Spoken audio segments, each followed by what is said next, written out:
Assalamualaikum warahmatullahi wabarakatuh. Saya Sri Kandi Tirtawaning Harahap dari kelas Biologi 1 dengan nomor NIM 0704212106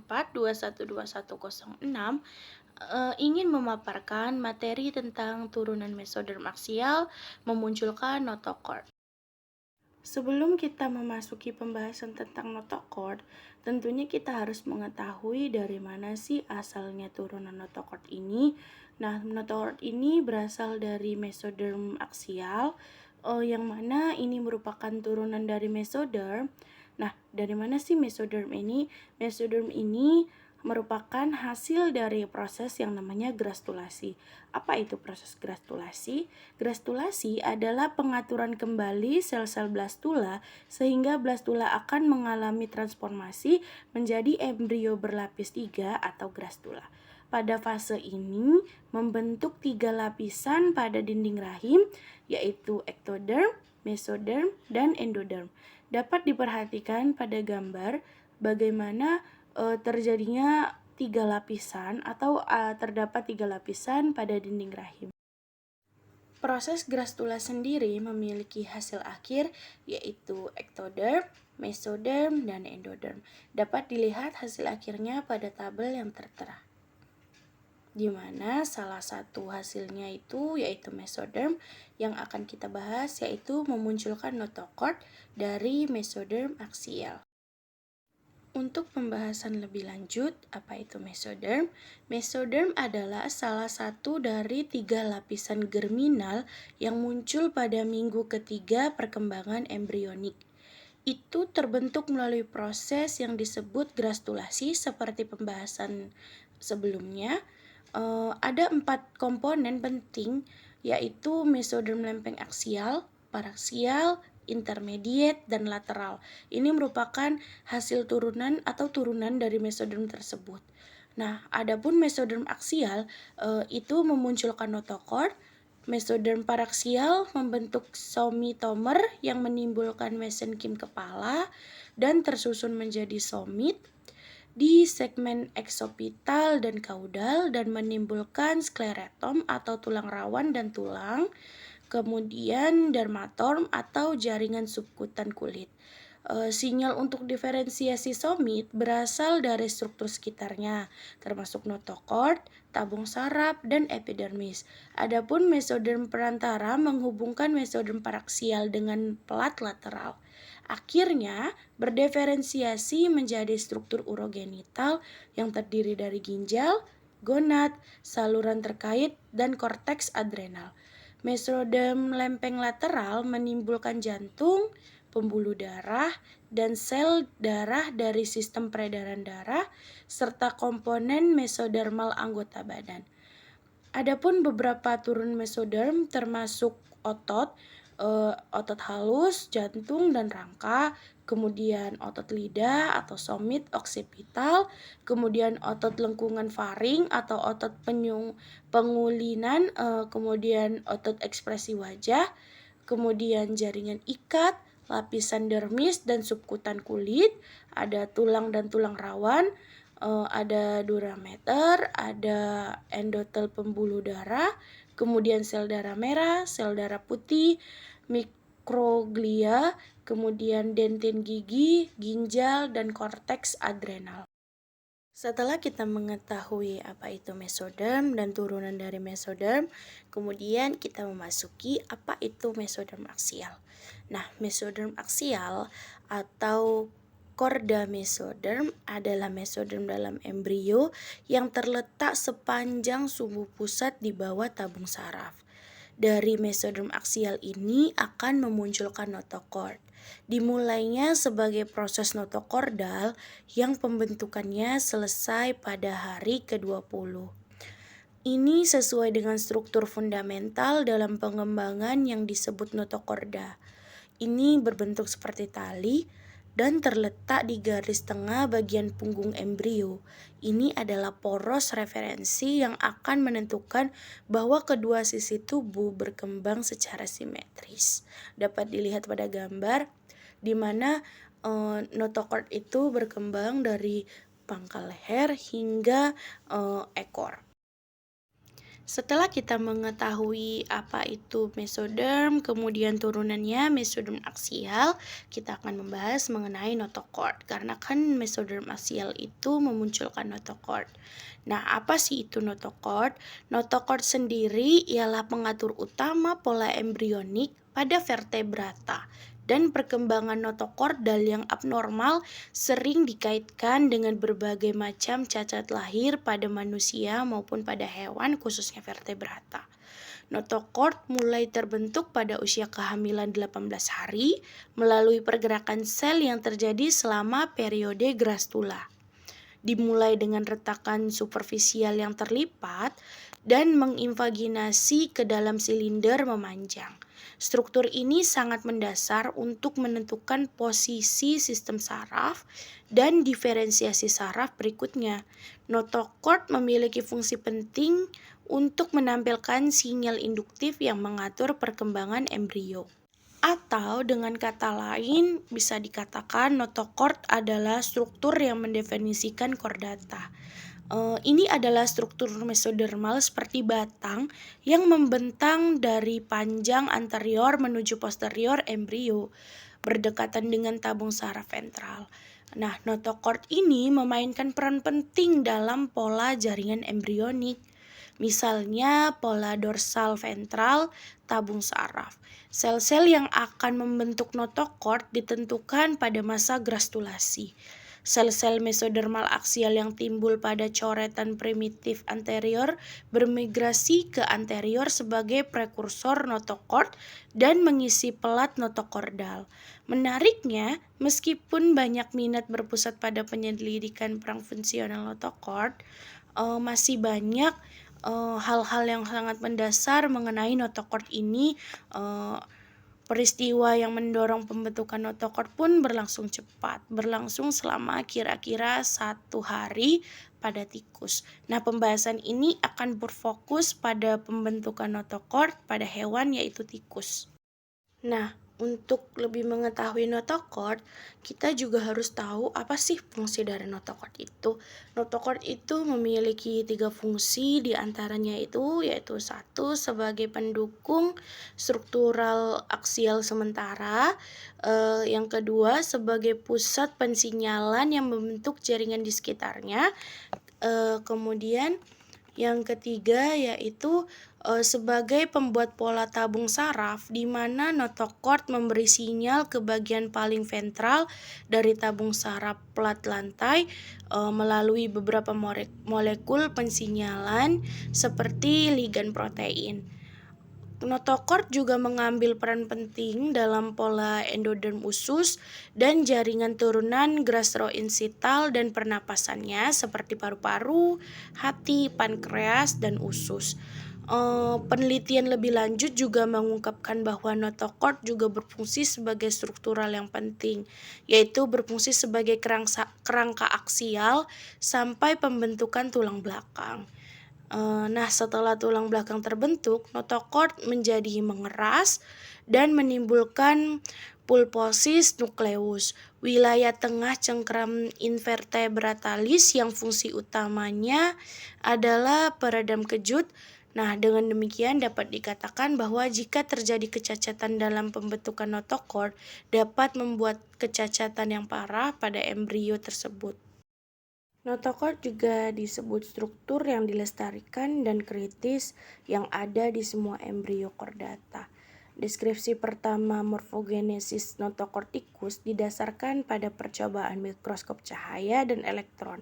Pada tahun 1974, Juren pertama kali menggambarkan bagaimana dugaan sel-sel notochordal terlokalisasi pada permukaan embrio tikus daya hari sekitar E8 dengan lamina basal bersebelahan dengan endoderm.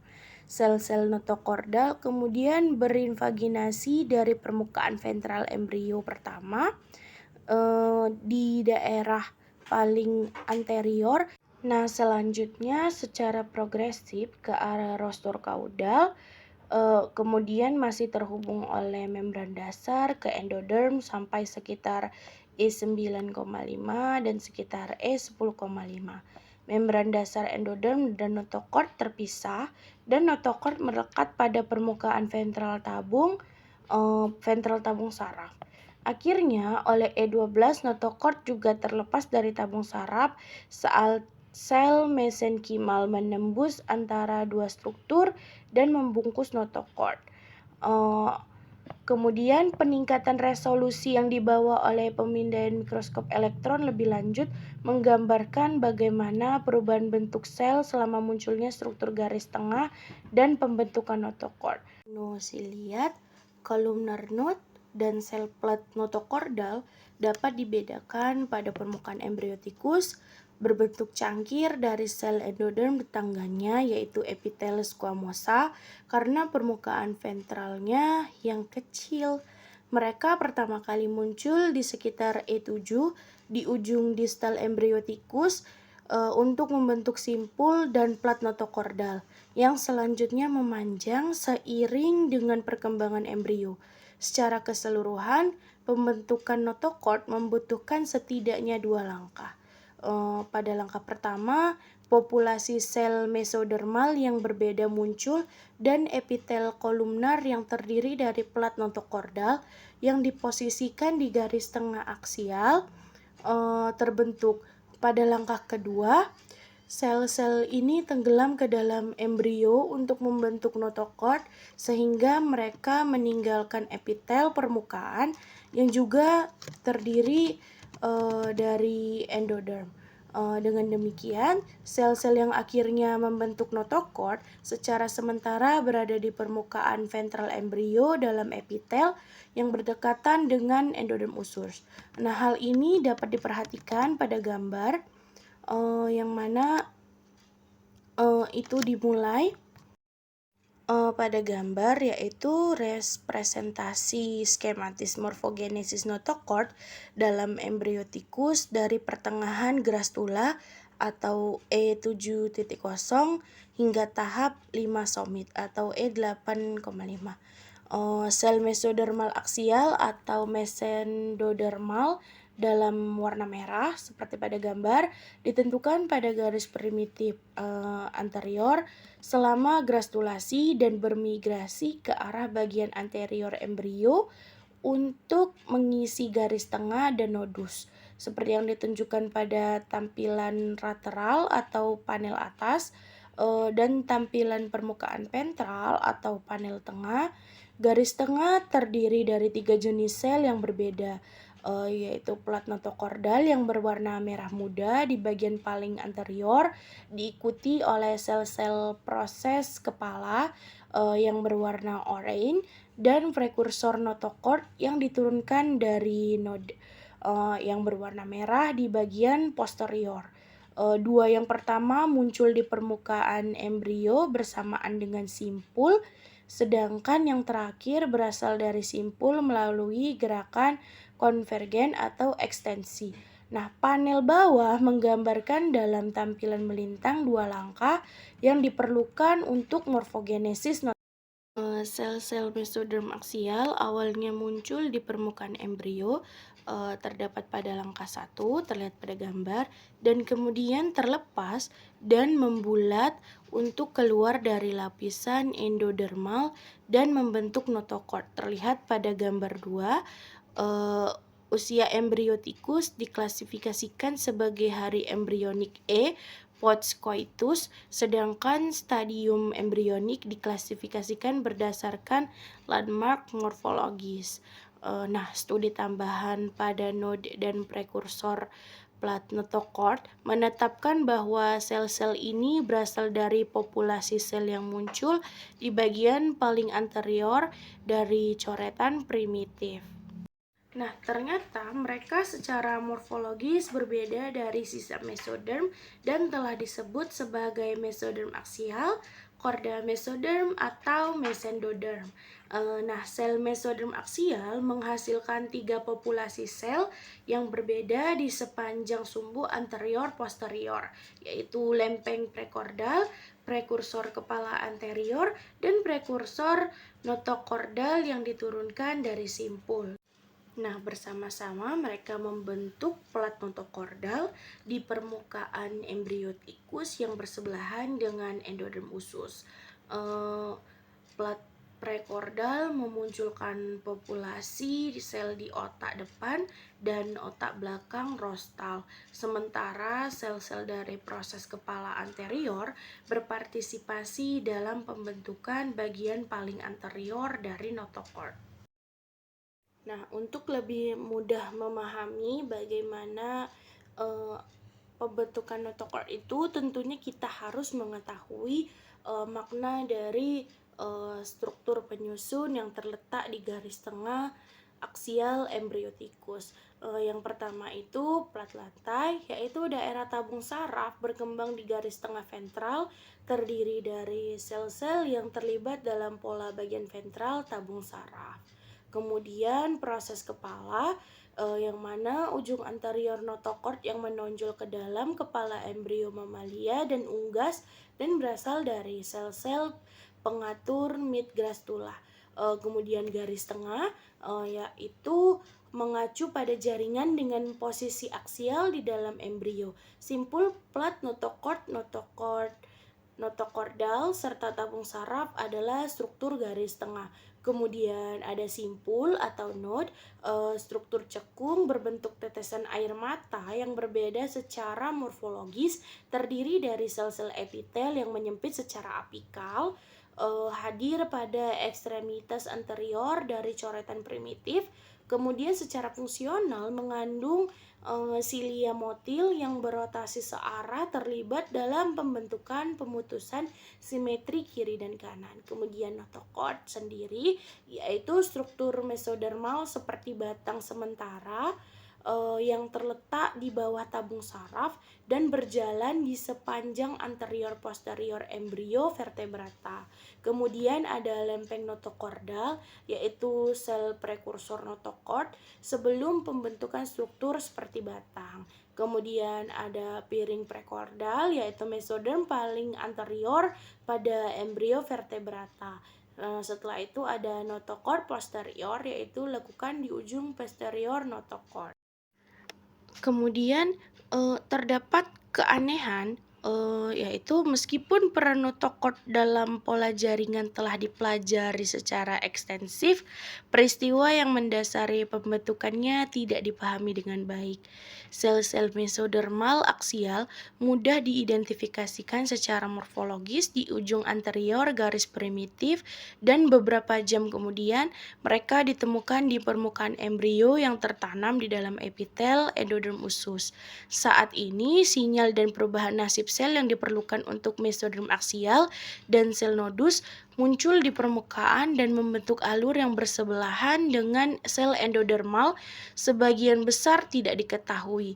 Demikian pula mekanisme yang mengarah pada peredaman sel-sel notokordal, dugaan dan definisi yang mana kekuatan morfogenetik diperlukan agar sel-sel ini membulat dan meninggalkan permukaan embrio sangat membutuhkan penyelidikan atau pemahaman lebih lanjut. Sampai saat ini keterbatasan teknis dalam penggunaan embriotikus untuk mempelajari peristiwa morfogenetik seperti itu telah mengurangi ruang lingkup pemahaman kita, dan kekurangan titik waktu tertentu untuk memberikan gambaran yang jelas tentang mekanisme yang mengarah pada pembentukan notokord. Selain itu, banyak kesimpulan telah dibuat dalam pengamatan model vertebrata lain seperti penggunaan anak ayam, tetapi perlu diklarifikasi atau dikonfirmasi dalam sistem model mamalia. Nah, terlihat pada gambar yaitu mekanisme hipotesis mendorong munculnya garis tengah atau mesoderm aksial.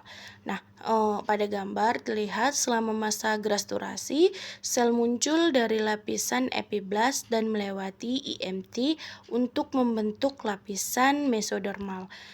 Berasal dari coretan primitif, populasi sel mesoderm aksial atau yang ditandai dengan yang berwarna merah melewati IMT lengkap atau sebagian dan dengan cepat menjadi berbeda secara morfologis dari sisa mesoderm.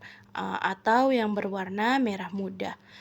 Kemudian, sel mungkin mendefinisikan ulang atau membalikkan polaritasnya dan melalui transisi MIT lengkap atau sebagian untuk menyerang permukaan embrio.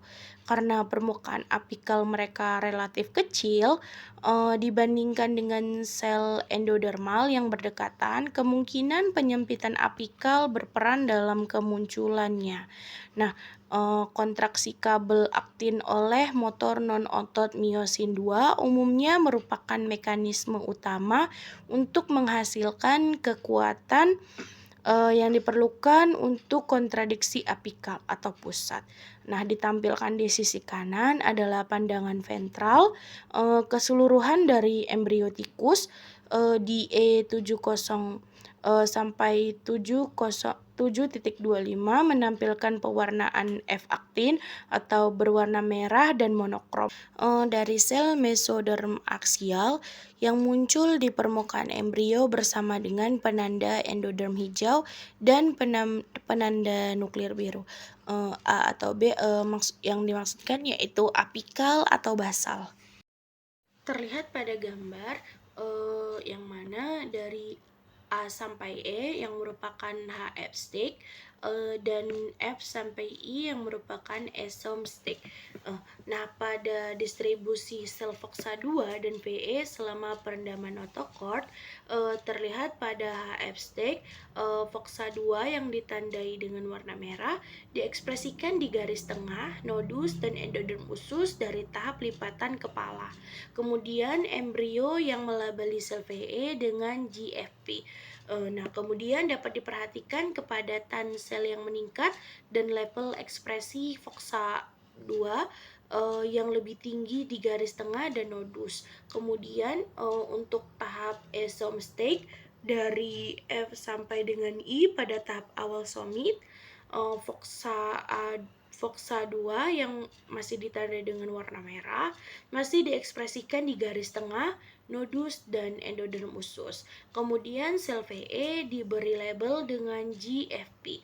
Nah, dapat diperhatikan sel-sel notochordal FOXA2+ telah terendam dan sel-sel VE dari kedua sisi garis tengah sekarang bersebelahan dan memulihkan plat notochordal.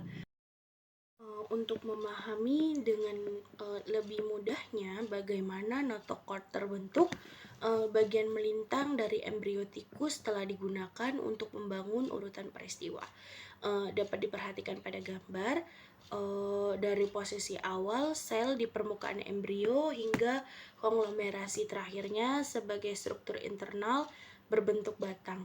Mekanisme 6 tahap untuk proses ini telah diusulkan berdasarkan distribusi membran dasar yang berdekatan dengan sisi basal jaringan garis tengah. Awalnya atau tahap pertama, membran dasar diselingi antara sel-sel plat notochordal dan endoderm yang berdekatan dan menelan sel-sel plat notochordal. Setelah itu, di tahap kedua, membran dasar mengadopsi bentuk sudut. Kemudian pada tahap ketiga membungkus sel-sel notochordal yang secara bersamaan menurunkan regulasi Icard dan hampir meninggalkan epitel permukaan ventral embrio. Kemudian pada tahap 4 notochord kemudian benar-benar terpisah dari jaringan endoderm melalui membran dasar dan bergerak menuju plat lantai meninggalkan jejak membran basement.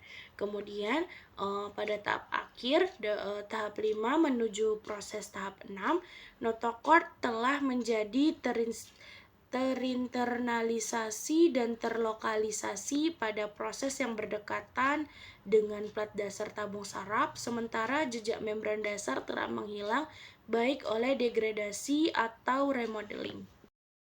Nah, kemudian tahapan berikutnya yaitu tenggelamnya lempeng notochordal atau tampilan potongan melintang hanya menunjukkan sel endoderm dan mesoderm.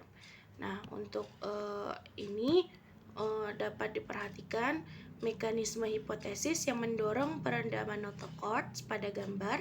Digambarkan di sini adalah 3 peristiwa mekanistik yang tidak saling eksklusif yang dapat menyebabkan terendamnya sel-sel garis tengah atau merah yang ditandai dengan warna merah dari endoderm yang ditandai dengan warna ungu pada permukaan embrio. Dua mekanisme pertama yaitu pembengkokan epitel dan masuknya sel-sel individu mungkin mengarahkan kekuatan yang berasal langsung dari garis tengah. Perhatikan tanda panah merah. Kemudian penyempitan apikal sel-sel garis tengah yang menyebabkan pembengkokan epitel atau masuknya sel-sel individu.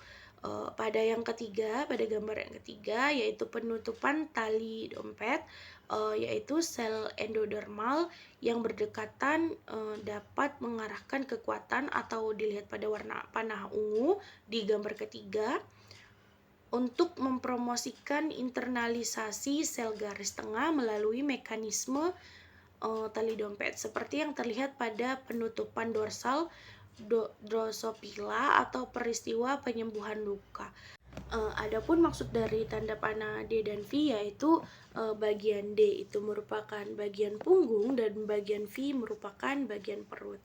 Demikianlah pemaparan saya mengenai turunan mesoderm aksial pembentukan notochord pada tikus. Semoga video ini menambah wawasan dan manfaat bagi para